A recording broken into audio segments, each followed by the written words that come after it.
Doctor కొట్టే Chennaiah, retired ప్రిన్సిపల్ను. ఈ మధ్య ప్రార్థనా స్థలాల వద్ద జరుగుతున్న తొక్కిసలాటల మరణాలు చాలా బాధ కలిగిస్తున్నాయి. వీటి నివారణకు ఆయా ప్రార్థనా స్థలాల నిర్వాహకుల నిర్లక్ష్యం సగమైతే, మూఢభక్తిని ప్రదర్శించడానికి దర్శనం కావాలనే పేరాశతోటి వెళ్ళే ఈ జనాల యొక్క ప్రవర్తన ఒక కారణం. మన జరిగిన తిరుపతి తొక్కిసలాటలో 6 మంది ప్రాణాలు కోల్పోవడం నిజంగా దుఃఖకరం. ముఖ్యంగా 5 మహిళలు తమ కుటుంబాలను అనాథలుగా చేసిపోవడం మరి బాధాకరం. 2-3 ఏళ్ల క్రితం మక్కాలో జరిగిన ఇలాంటి తొక్కిసలాట్లు అనేక మంది మరణించారు. ఉత్తరప్రదేశ్లోని ఓ బాబా దర్శనం కోసం వెళ్ళి అసూలు బాసిన అమాయకులు ఎందరో. ఇక్కడ వీరి మూర్ఖత్వం ఎంతంటే, ఆయన దర్శనం కాలేదనే ఆయన కారు టైర్ల కింద ఉన్న ధూళి కోసం వీళ్ళు కొట్లాడుకొని తొక్కిసలాట్లు చనిపోయారు. ఈ మధ్య మరీ పేదలు కాకుండా మధ్యతరగతి, ఆ పై తరగతి వారు ఆర్థికంగా కాస్త వెసులుబాటు రావటం, రవాణా సౌకర్యాలు బాగా పెరగటం, అలాగే టూరిస్ట్ ఆపరేటర్లు ఆకర్షణీయమైన ప్రకటనలు, అదేవిధంగా ప్రవచనకర్తలు ఆయా పుణ్యక్షేత్రాల గురించి, వాటి ప్రాముఖ్యత గురించి చాలా గొప్పగా చెప్పటం, ముఖ్యంగా యూట్యూబ్లో చాలా మంచి విషయాలతో పాటు మూఢనమ్మకాలు, మూఢ విశ్వాసాలు బాగా వ్యాప్తి చేస్తూ ఉన్నారు. ప్రజల కోరికలు, బలహీనతలు చూసి ఏవేవో చెప్తున్నారు వీళ్ళు.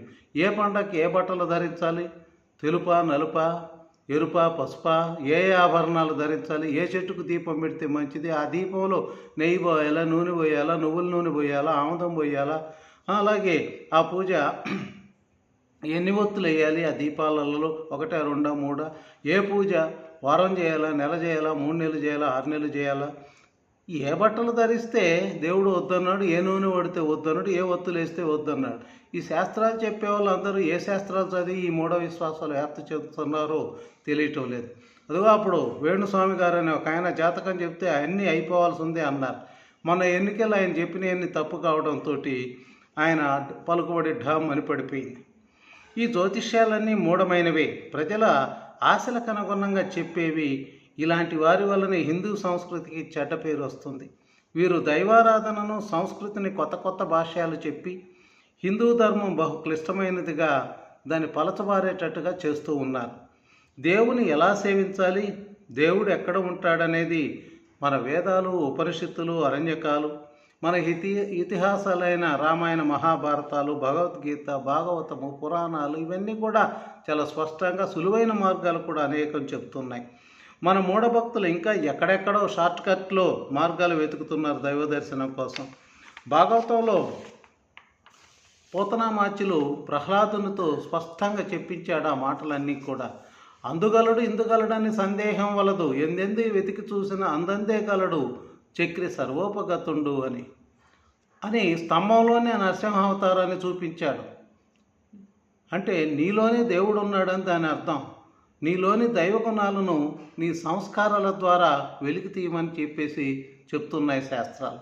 దేవుడు ఎలా కనిపిస్తాడు అంటే సింపుల్ మార్గాలు కూడా చెప్పారు. వాటినే నవవిధ భక్తులు అన్నారు.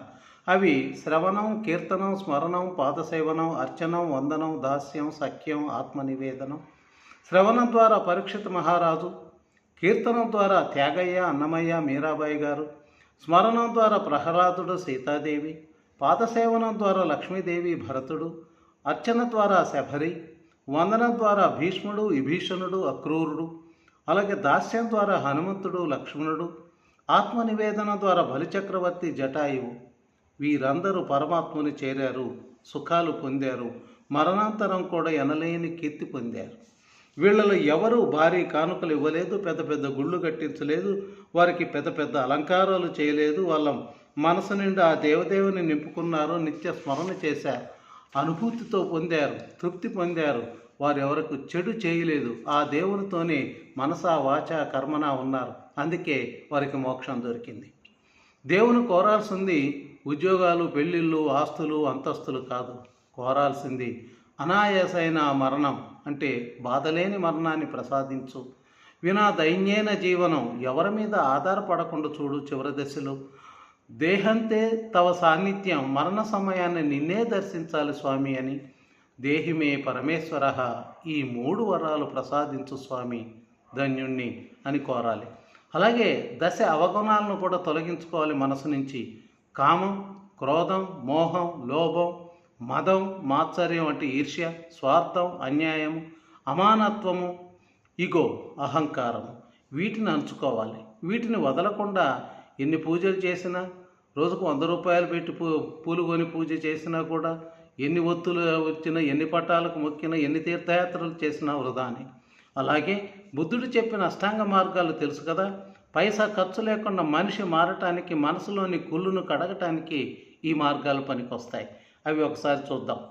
మంచి భావన, మంచిగా మాట్లాడటం, మంచి ఆలోచన, మంచి జీవనం, మంచి ధ్యానం, మంచి నిర్ణయం, మంచి నడత, ఆత్మ పరిశీలన. ఇవన్నీ కూడా మనసును కంట్రోల్ చేసి మంచి ఆలోచనలతో, నిర్ణయాలతో జీవనం చేయడు. అప్పుడే నువ్వు అనుకున్నటువంటి మోక్షం లభిస్తుందని చెప్తాడు. ఒక సామెత ఉంది, అదేమంటే మతపరమైన అతివేషధారణ, అతిగా మాట్లాడటం, పెద్ద పెద్ద విభూతి రేఖలు, రుద్రాక్షలు మేళ్ళలో వేసుకొని అలంకార ప్రియుడిలాగా ఉండటం అంటే అతను పెద్ద మోసగాడు. ఏ మతంలోనైనా ఇలాంటి అలంకారాలతో ఉన్నతను పెద్ద మోసగాడు. మనసును ప్రక్షాళనం చేసుకోకుండా, ఇంతకుముందు చెప్పిన దశ అవగుణాలు మనసు నిండా పెట్టుకొని, అత్తమామలు కూడు పెట్టకుండా, పుట్టింటి వారిని అందలో ఎక్కించుకునే కోడలు, కన్న తల్లిదండ్రులకు కూడా కూడు పెట్టకుండా, కుక్కలను, గోవులను పెంచుతూ పెద్ద జీవకారుణ్యం పోషిస్తున్నట్టు పెద్ద పెద్ద నామాలు పెట్టుకునే కొడుకులు, ఇరుగు పొరుగు వారికి ఇసుమంత సాయం చేయని వారికి, ఎవరైనా బాగుపడితే చూడలేని ఈర్ష్యాపరులకు, పని పాట లేకుండా ఉచితాలకై ఎగబడే సోమరులకు, చేతగాని అహం ప్రదర్శించే వారికి, మంది సొమ్ముకై ఆశపడే వారికి, క్యూ లైన్లలో అడ్డంగా మధ్యలో దూరి దైవ దర్శనం చేసుకునే ఈ దొంగ భక్తులకు ఎన్ని పూజలు చేసినా, ఎంత ఆర్భాటాలు చేసినా, ఎన్ని క్షేత్రాలు తిరిగినా